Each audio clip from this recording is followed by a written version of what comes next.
ॐ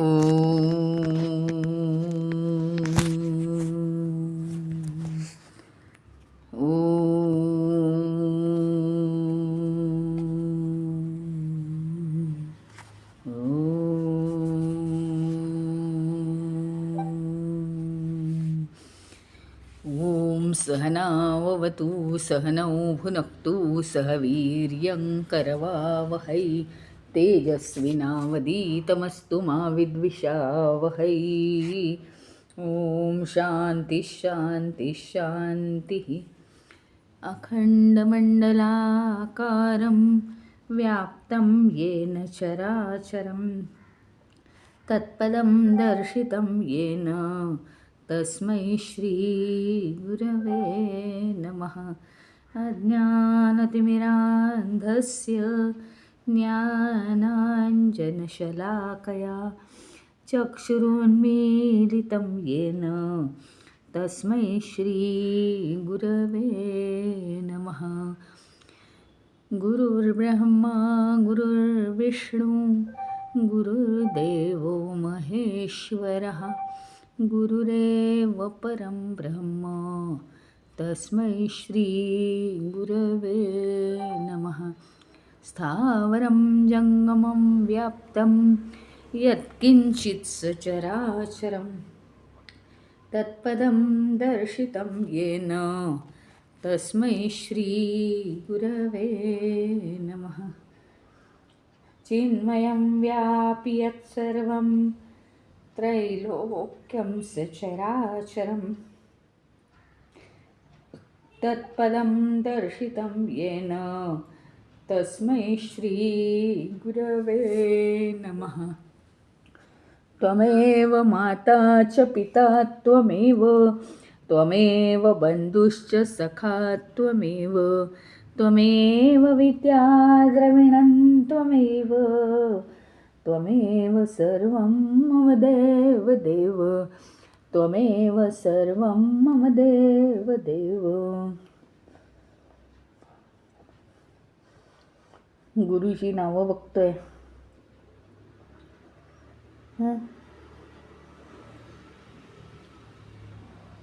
ओम तीर्थप्रदाय नमः।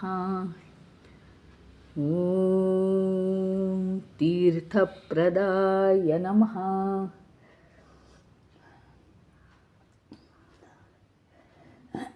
काय आहे आपण म्हणजे तीर्थ कशाला म्हणतात हे सांगते की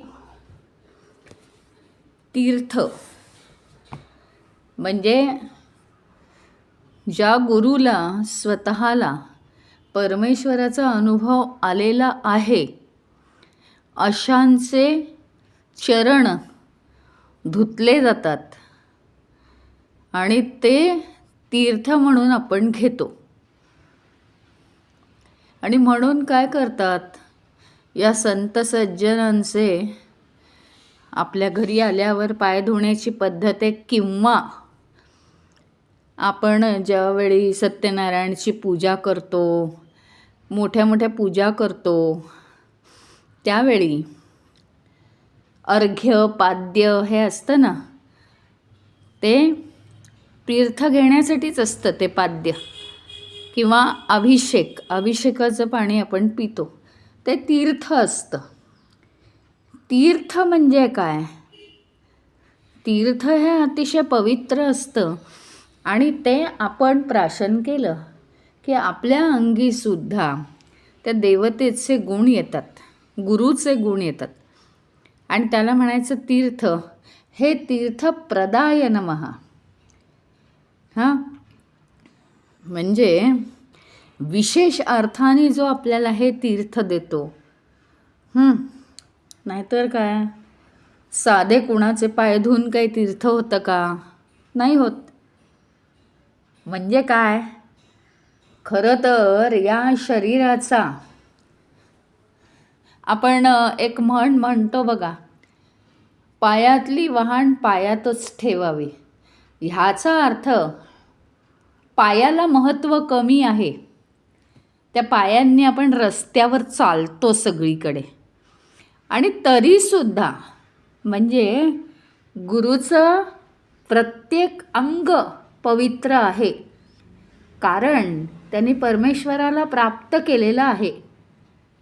त्याच्यामुळे प्रत्येक अंग पवित्र आहे. अंग पवित्र आहे असं का बरं म्हटलेलं आहे?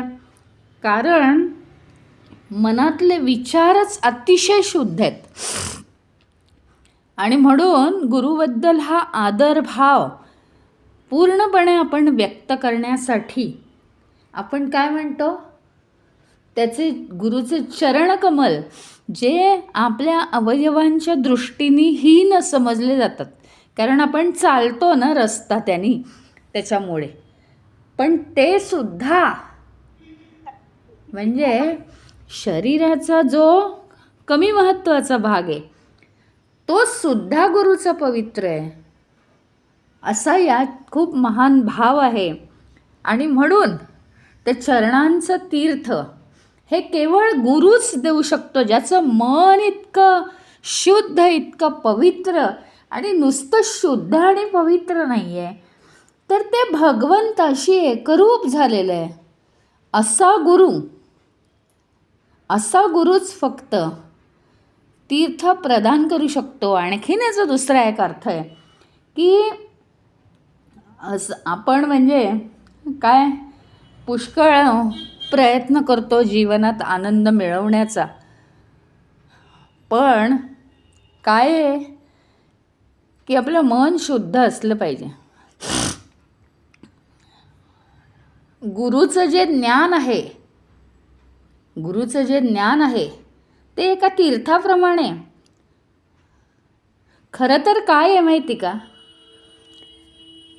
गुरुच्या प्रत्येक शब्दाचा अर्थ तितक्या सखोलपणे आम्हाला समजत नाही तर गुरुचं प्रत्येक शब्द एक तीर्थच आहे. म्हणजे ते ऐकलं की आपलं मन एवढं शुद्ध होऊन जातं, सगळं सत्याचं प्रतिबिंब आपल्या मनात पडायला लागतं. त्यामुळे गुरुचं अस्तित्व हे खूप महत्त्वाचं आहे. गुरुच्या सानिध्यात राहणं, सतत सत्याबद्दलचे विचार ऐकणं हे खूप महत्त्वाचं आहे.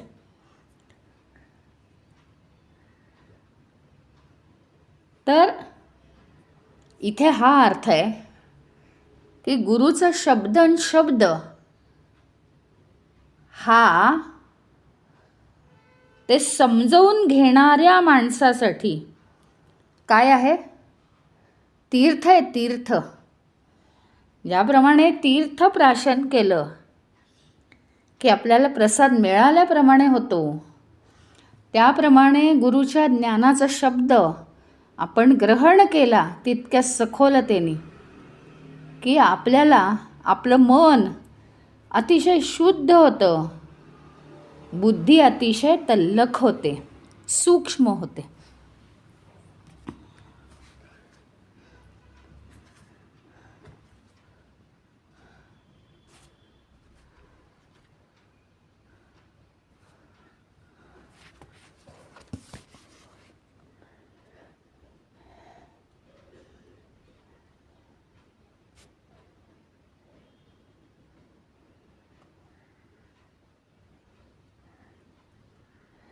म्हणजे आपण काय करतो, कुठल्या तरी नदीचं तीर्थ असतं, कुठल्या तरी मूर्तीला म्हणजे सगळं स्वच्छ धुणं झाल्यानंतर पुन्हा अभिषेक केला जातो, त्याचं तीर्थ असतं.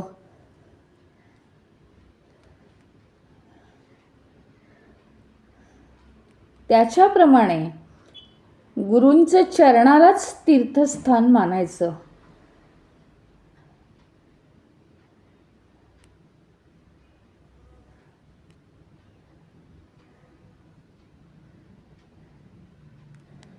म्हणजे लोक खूप लांब लांब जातात ना, कुठे वैष्णवदेवीला जा, कुठे आणखी कुठे जा, चारधाम यात्रेला जा.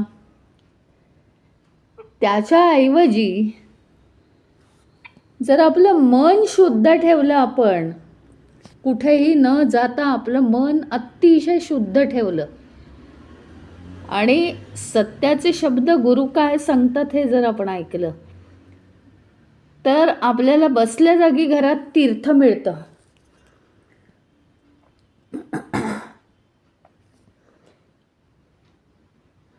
आणि तीर्थ म्हणजे काय आहे तर प्रत्येक दुःखामध्ये आपण अडकतो, आपल्या मनाविरुद्ध काही झालं की आपण अडकतो, तर त्यात आपण अडकत नाही हे तीर्थ आहे. म्हणजे अज्ञान आपलं नाहीसं होतं, अज्ञान दूर जातं आणि आपण अगदी मनाने स्वच्छ राहतो.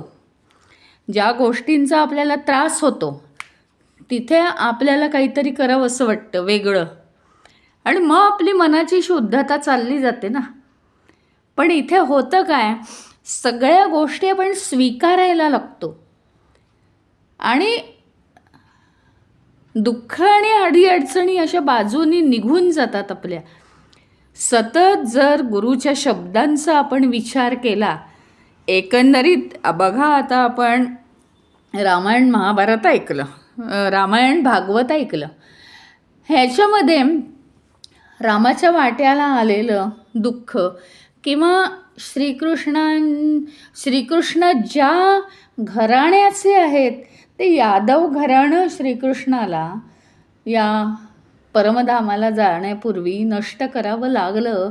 इतकं ते घराणं खराब झालं होतं, पृथ्वीवरच्या लोकांना त्रास दिला असता. मग या गोष्टी शेवटी कशासाठी आहेत? रामाचं तर पाहून आपल्याला अगदी समजतंच. म्हणजे रामासारखा इतकं पवित्र शुद्ध मन असलेल्याला सुद्धा जर अशी वेळ आली होती सगळं हे करण्यात, तर आम्ही कोण मोठे आहोत? श्रीरामापेक्षा मोठे कोण आम्ही? हा एक मोठा प्रश्नच आहे.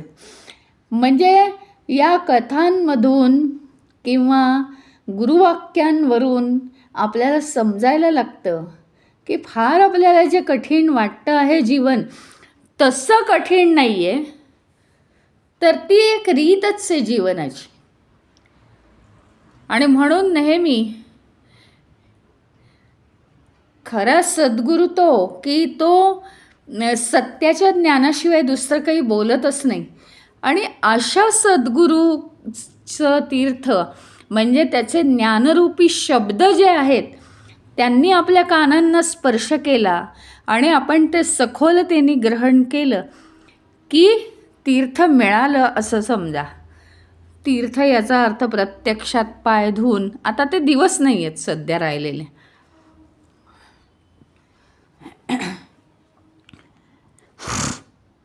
पुढचं आहे ओम आदये नमः.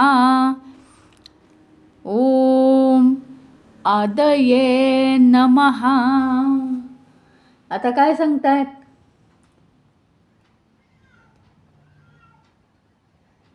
ज्या ज्या सत्यातून ही सृष्टी उदयाला आली आहे ते सत्य आधी अस्तित्वात होतच. सगळ्यांचे आई वडील म्हणजे देवच होता. आधार देणारा तोच, निर्माण करणाराही तोच, आधार देणाराही तोच आहे, संकटातनं बाहेर काढणाराही तोच आहे, संकट निर्माण करणाराही तोच आहे. म्हणजे सगळ्याचं एकमेव कारण ईश्वर आहे. आणि अशा सत्याला, अशा ईश्वराला माझा प्रणाम. आदये नमः याचा अर्थ आदी हा शब्द आहे तिथे. आदी म्हणजे विश्वाच्या सुरुवातीला काय होतं तर आदी. आदी कोण आहे तर फक्त केवळ परमेश्वर आहे, केवळ सत्य आहे. आणि मला हे तशी स्थिती प्राप्त झाली पाहिजे हे महत्त्वाचं आहे.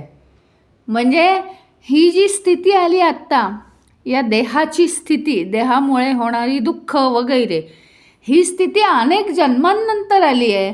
त्याच्यामुळे मला सारखं आत्ता चांगलं झालं, आत्ता वाईट झालं असं करत बसावं लागतं. पण मला ती मूळ स्थिती प्राप्त होऊ दे या सगळ्या अवस्था येण्याच्या आधी जी माझी स्थिती होती ती मला प्राप्त होऊ दे. आणि म्हणून त्या आदिनाथ असलेल्या परमेश्वराला माझा नमस्कार.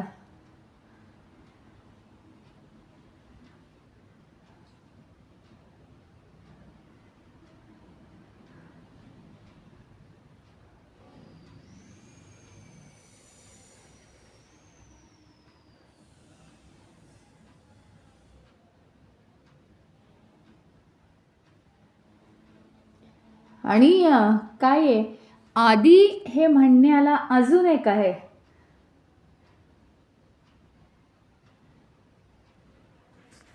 की आपण जसं म्हणतो ना की कोणतीही पूजा करण्याच्या आधी आम्ही कोणाचं स्मरण करतो, तर गणपतीचं स्मरण करतो. कोणतीही पूजा करण्याच्या आधी आम्ही म्हणतो वक्रतुंड महाकाय. का? आता गणपतीचा तो मान आहे. त्याच्याप्रमाणे आदये नमः म्हणजे आदी कोण आहे? आदी ह्याचा अर्थ ही सृष्टी निर्माण होण्याच्या आधी, सगळ्यात आधी, पूर्वी काहीच नव्हतं या जगात, जीवच नव्हते. मग हे कशापासून तयार झालं आहे? तर ज्या सत्याच्या शक्तीपासून हे तयार झालेलं आहे, त्या शक्तीला जर आपण नमस्कार केला तर आपण मूळ आपल्या स्वरूपात, म्हणजे आपल्या शक्तीच्या स्वरूपात आपण जातो. आत्ता आपण कोण आहोत? एक व्यक्ती आहोत. या देहाचे जी सुखदुःख आहे ती आपण भोगायला इथे आलेलो आहोत. पण आपण आपल्या मूळ स्वरूपात गेल्यावर आपण म्हणजे केवळ शक्ती आहोत असं जर आपल्या लक्षात आलं तर देहाच्या अडचणी आपण सोडवू, पण आपल्या स्वतःच्या अडचणी त्या नाही आहेत, अशी एक वेगळी शक्ती आपल्या अंगात राहील. आणि म्हणून प्रत्येक वेळी आपण ज्याप्रमाणे गणपतीला नमस्कार करतो त्याप्रमाणे आपण म्हणावं ओम आदये नमः.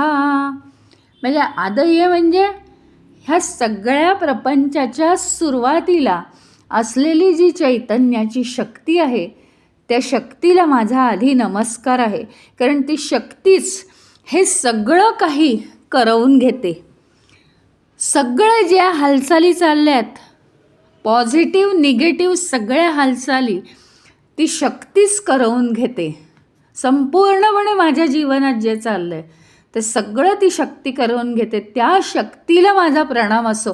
खरं तर काय आहे माहिती का, आपल्याला ही सवय नाही म्हणून आपल्याला हे वाटतंय, वेगळं वाटतंय की आपण काय हे करतोय, सगळ्याला प्रणाम करतोय. पण खरं पूर्वीची एक रीत होती बघा, की म्हणजे जेवायला बसताना आता हे जे अन्न आहे जरासा अतिरेकीपणा वाटेल, पण खरी ती पद्धत होती. लोक खूप साधे होते. आपण आता जेवायला बसताना काय वदनी कवळ्या घेता कोणी कोणी म्हणतात, कोणी कोणी नाही म्हणत. पण पूर्वीच्या वेळी एक पद्धत होती जेवायला बसताना की नमस्कार करायचा, लगेच उठलं की हात घालायचा भातात की जेवायला सुरुवात, असं नाही. काय असायचं माहिती का, त्यात दोन गोष्टी होत्या. एक तर आपला आदरभाव व्यक्त करणं, म्हणजे हे नुसतं अन्न डायरेक्ट मिळत नाही, तर अनेक जीवांच्या हालचालीमुळे, कष्टामुळे ते मिळतं. हा एक भाव. आणि दुसरा एक भाव असा त्यात की एकत्र कुटुंब पद्धती असल्यामुळे आपण जर पानावर आधी जाऊन बसलेलो असू तर सगळे येईपर्यंत कुठे 4 घास आपण तोंडात टाकून व्हायला नकोत, सगळ्यांची वाट पाहायला पाहिजे, हाही एक भाव होता. म्हणून तोपर्यंत हे जे जेवण आपण जेवतो आहोत, प्रथम सगळ्यात घरच्या स्त्रीनी ते केलेलं आहे, बनवलं आहे कष्ट करून. नंतर घरच्या पुरुषांनी ते कमावलेलं आहे. त्याच्यानंतर अजून कोण, तर तो दुकानदार आहे. अजून कोण, ही सगळी जी चेन आहे आणि मग मूळ म्हणजे शेतकऱ्यापर्यंत, आणि शेतकरी झाला त्याला धन्यवाद, त्याला नमस्कार, त्याचे आम्ही ऋणात आहोत. त्याचप्रमाणे शेतकऱ्याच्या वर काय आहे? निसर्ग शक्ती आहे. ती निसर्ग शक्ती त्या चैतन्याला, त्या आदये नमः, त्या आदिदेवाला माझा नमस्कार असो. हे संपूर्ण मनापासून नमस्कार करायचा. म्हणजे हे एक कृतकृत्य भाव आपला, सतत प्रत्येक गोष्टीकडे कृतकृत्य भाव व्यक्त केला. आज मला सांगा ना, किती गोष्टी आपल्या जीवनात आनंदाच्या होतात, आपण नुसतेच आनंदून जातो. इव्हन कधी कधी मी आज फार खुश आहे असा आनंदही व्यक्त करतो. हो, मला पाहिजे ते खूप दिवसांनी आज घडलं, शेवटी माझ्या मनात होतं ते झालं. कधी कधी पेढे वाटतो, कधी कधी काय करतो, म्हणजे आनंद असतो आपण. पण त्या क्षणी तर जाऊ दे, त्याच्यानंतर कितीतरी वेळ आपल्याला हे लक्षातच येत नाही की ज्या परमेश्वरी शक्तीच्या साह्याने ते मिळालेलं आहे आपल्याला, तिथे आपण कृतकृत्य भाव हे करायला, दाखवण्यासाठी कमी पडतो. म्हणजे हा एक भाग आहे आपल्या जीवनाचा की कुठलीही गोष्ट आपल्या हातात नाही आहे. एक आदरभाव व्यक्त जितका जास्तीत जास्त करू, तितक्या अजून गोष्टी आपल्याकडे यायला लागतात. नव्हे तर त्या परमेश्वरी शक्तीचा आशीर्वाद, त्याची कृपा आपल्यावर सतत बरसत राहते. ती जागृत करावी लागते. बघा, खूप जुनं झालं असेल घर, जुनं झालं म्हणजे तिथे आपण राहत नाही, नळ किंवा लाईटचा वापर नाही, आणि एकदम जाऊन तो लावला, नळ सगळे चॉकअप होऊन जातात, चालत नाहीत.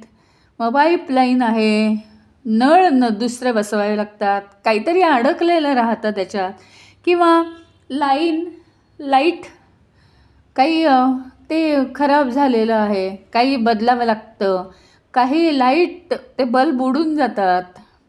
म्हणजे बघा की आपण जर कृतकृत्य भावाचं कनेक्शन परमेश्वराशी ठेवलं नाही, की माझ्या जीवनात अगदी सारखं नका म्हणू, पण कमीत कमी 4-8 दिवस 15 दिवसातनं तर काहीतरी तुम्हाला आवडणारी घटना होतच असेल, छोटी मोठी कोणचीही, त्यावेळी हा कृतकृत्य भाव येतो का? कनेक्शन जागृत कसं ठेवणार आहोत आपण ईश्वराजवळ, त्याच्यासाठी हे सगळं आहे. आणि ते आजकाल आहे ना, त्याला आपल्याला वेळ नाही आहे. हा जरा फक्त गोंधळ उडालेला आहे. तर ते अतिशय महत्त्वाचं. या दृष्टीने हा जो शब्द आहे, ओम आदये नमः, हा शब्द अतिशय महत्त्वाचा आहे. ईश्वराला म्हटलेलं आहे आदये नमः. या सगळ्या शक्तीला, सगळ्या जीवनाच्या सगळ्या हालचालींना, बऱ्या वाईट सगळ्या हालचालींना कारणीभूत असणारा असा आदिदेव परमेश्वर तूच आहेस. आणि तुझ्याबद्दल आम्ही कृतकृत्यता व्यक्त करतोय, त्याच्याशिवाय आमचं पानही हलत नाही.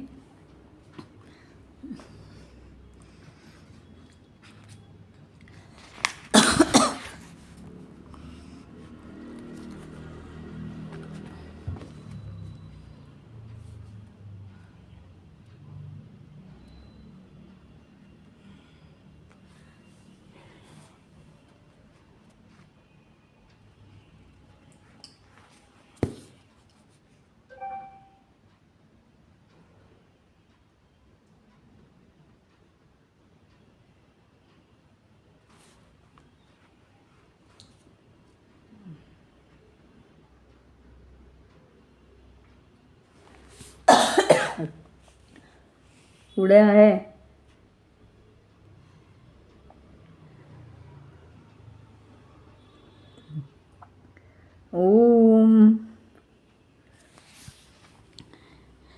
ओम परमदेवताय नमः. ओम परमदैवताय नमः. परमदैवत कोण आहे?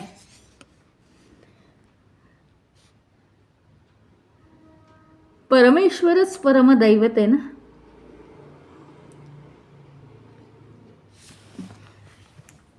परमदैवत, श्रेष्ठ, सर्वश्रेष्ठ.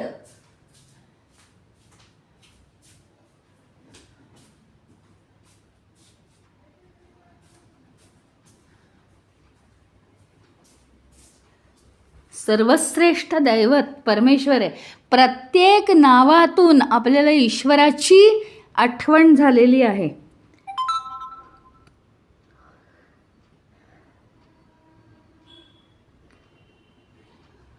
आता हे आपल्याला माहिती आहे, भीष्म पितामह शेवटी बाणांच्या शय्येवर होते.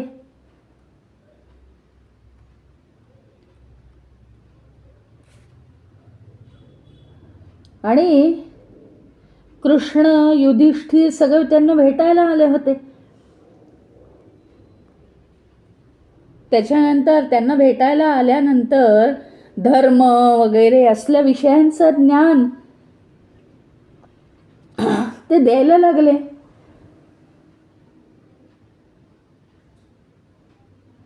मग त्यांनी विचारलं भीष्माचार्यांनी की सगळं ज्ञान प्रकाशित करणारं जे सत्य आहे ते कोणतं आहे सत्य? म्हणजे डोळे आपल्याला काय दाखवतात? सगळी दृश्य दाखवतात, रूप दाखवतात. मन आहे ते सगळ्या इंद्रियांना जाणून घेतं. इंद्रियांनी काय पाहिलं, काय दिसलं, काय ऐकलं, हे सगळं मन जाणून घेतं. सूर्य आणि चंद्र पृथ्वीला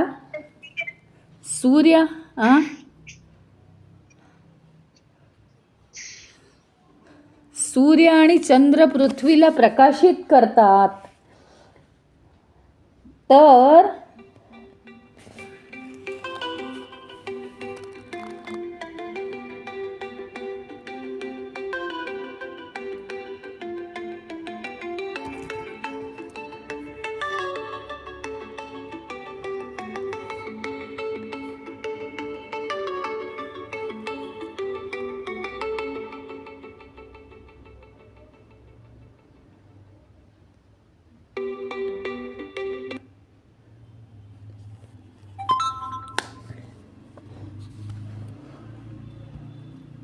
म्हणजे हे सगळं होतं. सूर्य आणि चंद्र पृथ्वीला प्रकाशित करतात, मन इंद्रियांना जाणू शकतं, हे सगळं आहे.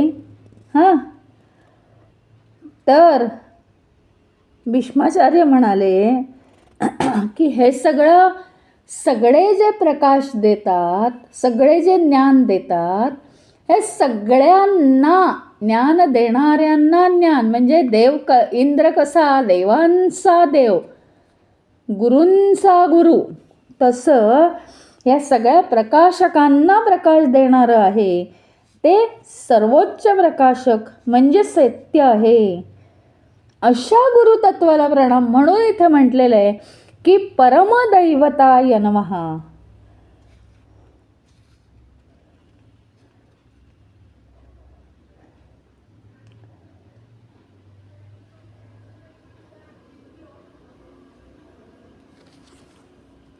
म्हणजे ज्याच्याप्रमाणे बघा की देवता एवढ्या आहेत बरं का, सगळ्या 33 कोटी म्हणजे 33 कोट म्हणजे 33 प्रकारच्या देवता आहेत. कोट म्हणजे प्रकार, कोटी म्हणजे कोटी नाही. तर 33 प्रकारच्या देवता आहेत. परंतु प्रमुख देवतांचं स्थान कोणाकडे आहे? तर ब्रह्मा विष्णू महेश हे ज्याच्याप्रमाणे आहे तसं अनेक सगळे प्रकाश देणारे. जसं आपल्याला मुख्य कोण वाटतो? सूर्य वाटतो की नाही? सूर्य वाटतो. आता या देहामध्ये मुख्य कोण वाटतं? तर इंद्रियांना जाणणारं मनच मुख्य वाटतं. त्याच्यामुळे काय आहे की हे मन मुख्य आहे. बुद्धी विवेक करणारी ती एकमेव आहे बुद्धी. सूर्य सगळ्या पृथ्वीला प्रकाश देतो. आता हे जरी सगळं असलं तरी ह्या प्रकाशकांना शेवटी प्रकाश कोण देतं हा प्रश्न आहेच. ते स्वतः स्वयंभू नाही आहेत. त्यांना प्रकाश देणारं, त्यांना निर्माण करणारा कोण आहे तर ब्रह्मदेव आहे. आणि त्यांना प्रकाश देणारं हे जे प्रकाशक आहे ते परमदैवत आहे. अशी एक कल्पना आपल्याला येण्यासाठी त्यांनी एवढं सगळं सांगितलेलं आहे. आत्ताच ज्याच्याप्रमाणे मी म्हटलं देवांचा देव इंद्र आहे, त्याच्याप्रमाणे इतर सगळ्या आपापल्या डिपार्टमेंटचे प्रमुख आहेत. पण त्या सगळ्या डिपार्टमेंटचा प्रमुख कोण तर परमदैवत.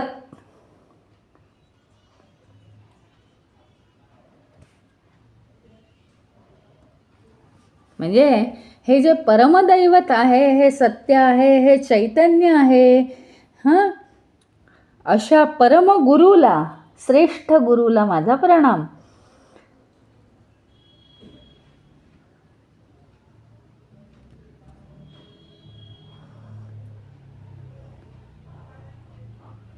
पुढे म्हटलंय ओम श्रोत्रियाय नमः. ओम श्रोत्रियाय नमः.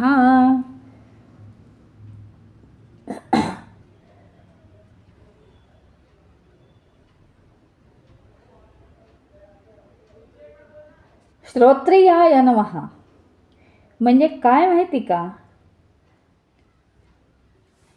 एकदा ऐकणं आणि ते लगेच समजून घेणं, याचा अर्थ ग्रहणशक्ती आपली खूप वाढली पाहिजे. एकदा तो शब्द ऐकला की त्याचा अर्थ सखोलपणे आपल्या आतमध्ये गेला पाहिजे.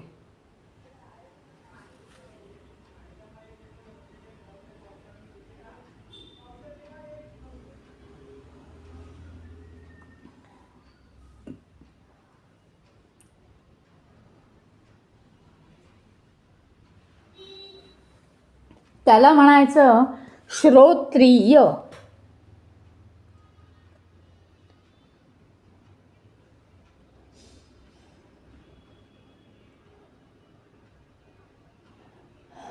आपण ज्ञान कसं मिळवतो, कुठल्याही गोष्टीचं ज्ञान कसं मिळवतो आपण? एक तर बघून, डायरेक्ट डोळ्यांनी बघून ज्ञान मिळवतो की काय करायचं आहे, काय नाही करायचं आहे, कळलं की लगेच तसं करायचं. दुसरं कशाने ज्ञान मिळवतो आपण? कानांनी ज्ञान मिळवतो. कानांनी ज्ञान मिळवतो सगळं या विश्वामधलं. बाकीचं जाऊ दे, कारण काय, जिभेला चवीचं ज्ञान होतं वगैरे, ठीक आहे. बोलून आपण विचारून ज्ञान मिळवतो, पण ते फार कमी. मुख्य ज्ञान आपण कशाने मिळवतो? डोळ्यांनी, कानांनी आणि शेवटी बुद्धीच्या साह्याने आपण विवेक करतो. इथपर्यंत आपण काम करतो ज्ञान घेण्याचं, परंतु हे सगळं बिना अनुभवाचं काम आहे. कसं माहिती का? श्रोत्रियाय नमः याचा अर्थ काय आहे? आपल्याला तसं परमेश्वराची खूप मोठी कृपा आहे. बघा, मोबाईल असं म्हटलं की तुमच्या डोळ्यासमोर विंडो येत नाही ना, खिडकी येत नाही ना, नाही येत. मोबाईल म्हटलं की तो शब्द असा कळतो कानांना की बरोबर मोबाईल डोळ्यासमोर येतो. काहीही असं, कुठलीही गोष्ट सांगितली, घड्याळ असं म्हटलं की पुस्तक आहे का हे आहे काय बागेतलं झुडूप म्हणजे घड्याळे, असं काही वाटत नाही आपल्याला. हे जितकं चांगलं कळतं तितकं चांगलं त्या सत्याचं ज्ञान आपल्याला झालं पाहिजे. ज्यावेळी गुरु आपल्याला काही सांगत असतात, काही बोलत असतात, कुणी आपल्याशी काही प्रवचनातून किंवा भजनातून आपल्याला काही सांगितलं जातं की ईश्वराचे गुण बघा काय काय आहेत, इतकं ते सखोल गेलं पाहिजे. त्या शब्दाची प्रत्येक भावना आपल्याला आली पाहिजे. याला म्हटलं इथे श्रोत्रिय ज्ञान. श्रोत्रिय म्हणजे कानांनी ते ऐकलं की कानांना असं हृदय अगदी अतिशय जवळकीने जोडलेलं पाहिजे आपलं हृदय.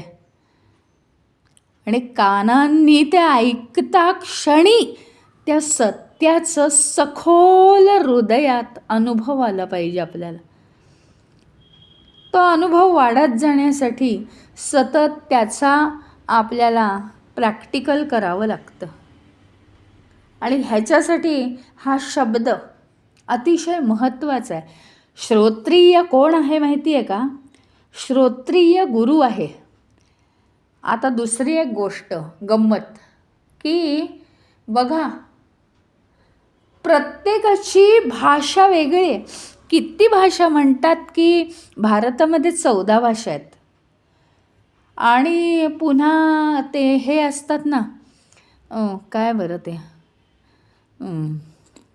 मागासलेले लोक, डोंगर दऱ्यात राहणारे वगैरे, हां, ते हे सगळे लोक, इतके सगळे लोक केवळ परमेश्वरी शक्तीला नमस्कार करतात. आणि देवाला कशी ती भाषा कळते? भाषा कशी कळते? कारण भाषाच नाही आहे. परमेश्वराला भाषा नाही आहे, भावना आहे. म्हणजे शब्दांचे अर्थ लगेच कळतात हे कबूल आहे, पण शब्दांचे अर्थ यांचं रूपांतर भावनेमध्ये झालं पाहिजे. ते काही तत्त्वज्ञान नव्हे. ज्यावेळी आपण सत्याचं ज्ञान घेत असतो ते तत्त्वज्ञान नव्हे. म्हणजे तत्त्वज्ञान याचा अर्थ काय की ते माळ्यावर ठेवायसाठी नाही आहे, वह्या पुस्तकं लिहून माळ्यावर ठेवायचं. बुद्धीच्या सुद्धा वरच्या कप्प्यात ठेवण्यासारखं नाही आहे ते. त्याचा ताबडतोब उपयोग करून घेण्यासारखं आहे. म्हणून श्रोत्रिय कोण आहे? तर केवळ गुरु. त्याला प्रत्येक क्षणी ईश्वराचा अनुभव येत असतो. सगळीकडे ईश्वर आहे असं त्याला वाटत असतं, कारण त्याच्या संपूर्ण हृदयामध्ये ईश्वराचं नाव घुमत असतं सारखं. त्याच्यामुळे त्याला म्हटलेलं आहे श्रोत्रियाय नमः. श्रोत्रिय म्हणजे कानांनी तत्त्वज्ञानाची एखादी गोष्ट ऐकता क्षणी ते आपल्या हृदयात बिंबलं पाहिजे आणि त्याचा परिणाम काही दिवसांनी आपल्याला दिसायला लागला पाहिजे. याला म्हणायचं श्रोत्रियाय नमः. आणि असा श्रोत्रिय कोण आहे? तर गुरु आहे. आणि म्हणून अशा गुरुला माझा सतत सतत सतत प्रणाम जर झाला तर त्याची कृपा माझ्यावर व्हायला लागेल. या सृष्टीचं एकच तत्त्व आहे की आपल्याला जर काहीही हवं असेल ना तर आपण आपली पातळी खालची करायला पाहिजे. कारण पाणी हे नेहमी वरच्या पातळीकडून खालच्या पातळीकडे वाहतं. ज्ञानसुद्धा तसंच. म्हणजे गुरुचा आदर राखून गुरुला उच्चासनावर ठेवलं आणि आपण खाली बसलो मनाने. मनाचं आपल्या आसन गुरुच्या मनाच्या आसनापेक्षा खालचं पाहिजे. म्हणजेच नम्रभाव, आदर सत्कार, भक्तिभाव, श्रद्धा ही जर आपल्यामध्ये असेल तर गुरुला आपण गुरुचे सगळे गुण आपण आपल्या अंगात आणू शकतो. आणि म्हणून म्हटलेलं आहे ओम श्रोत्रियाय नमः.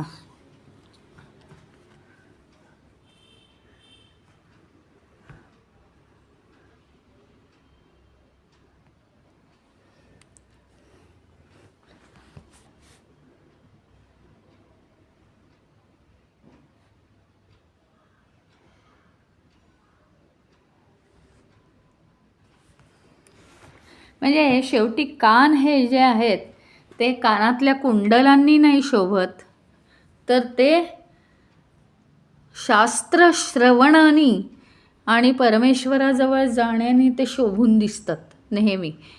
त्याचप्रमाणे कान जे बाहेरचे आहेत, म्हणजे नुसतं इंद्रिय, ते काम न करणारं आहे. त्याच्यापेक्षा श्रेष्ठ कोण आहे? कानाचं श्रवण हे काम करणारं जे आंतर इंद्रिय आहे तेच ज्याप्रमाणे श्रेष्ठ आहे, त्याप्रमाणे शास्त्र एका कानाने ऐकून दुसऱ्या कानाने सोडून देणं ह्याच्याही पेक्षा ते शास्त्र ऐकून ताबडतोब हृदयामध्ये विरघळवून टाकणं हे जास्त श्रेष्ठ आहे.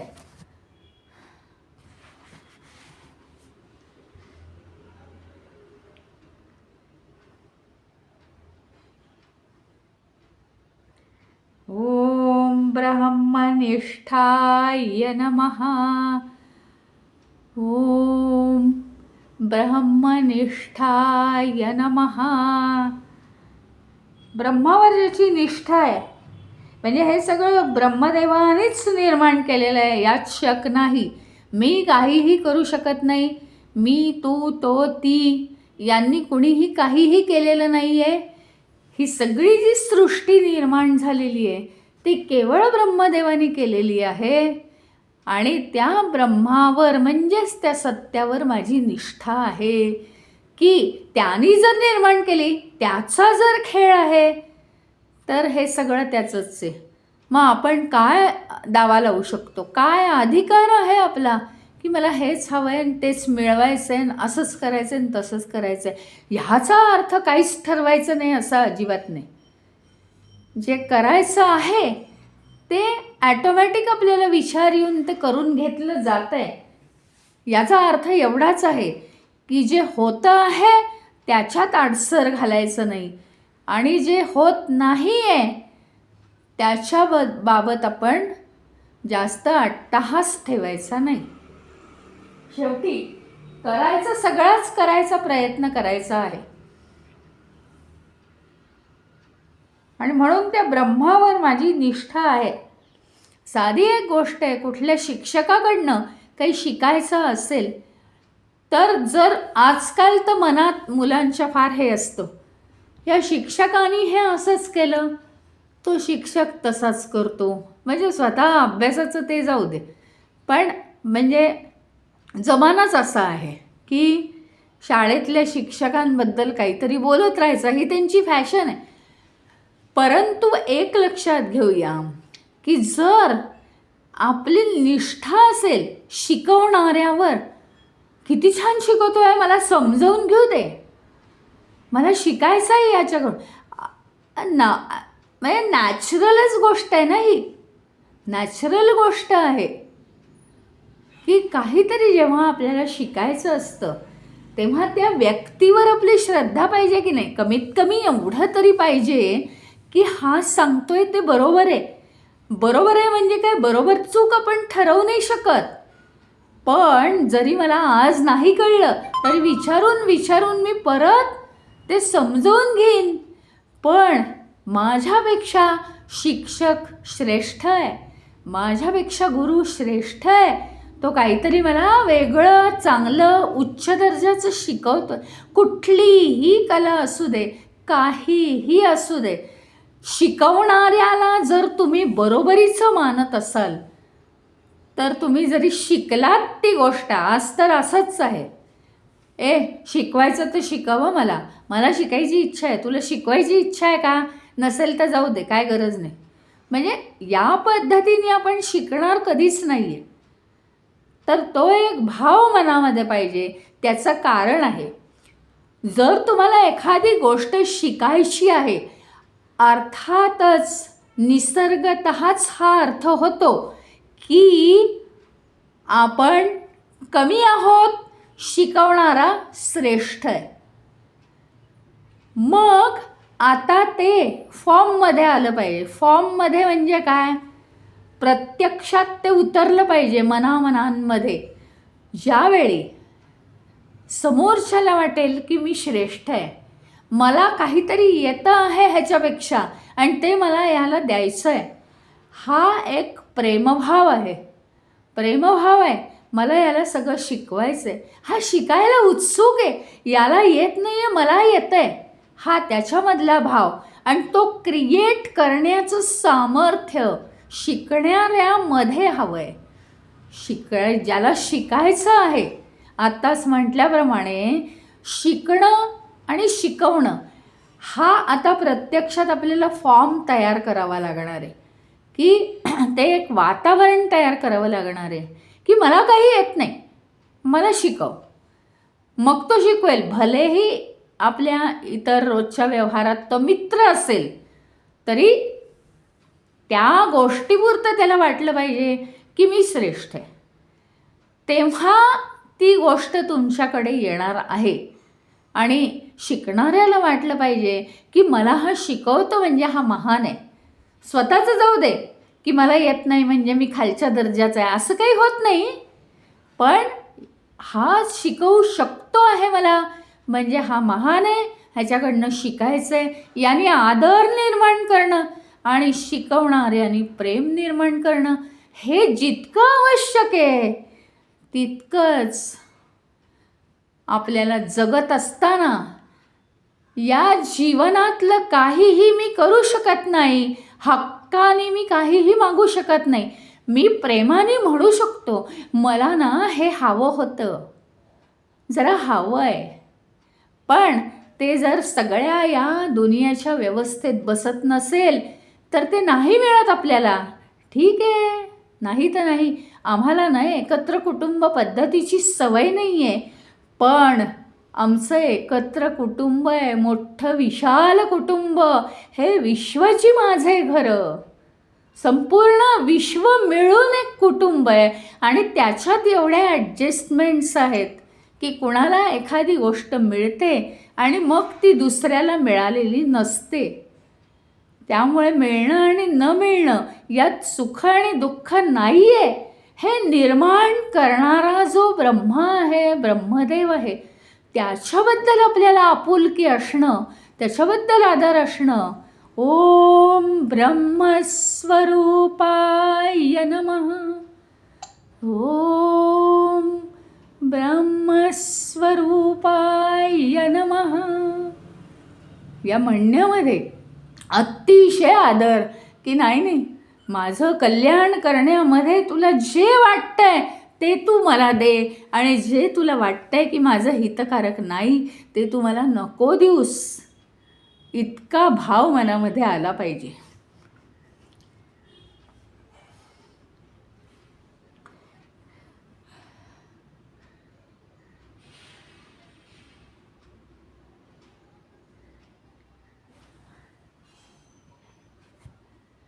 इथे थांबूया आपण.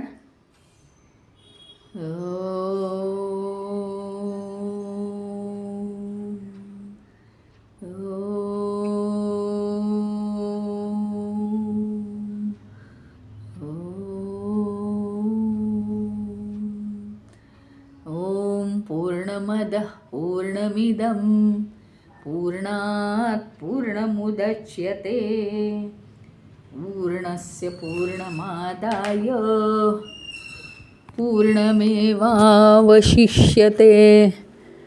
ओम शांती.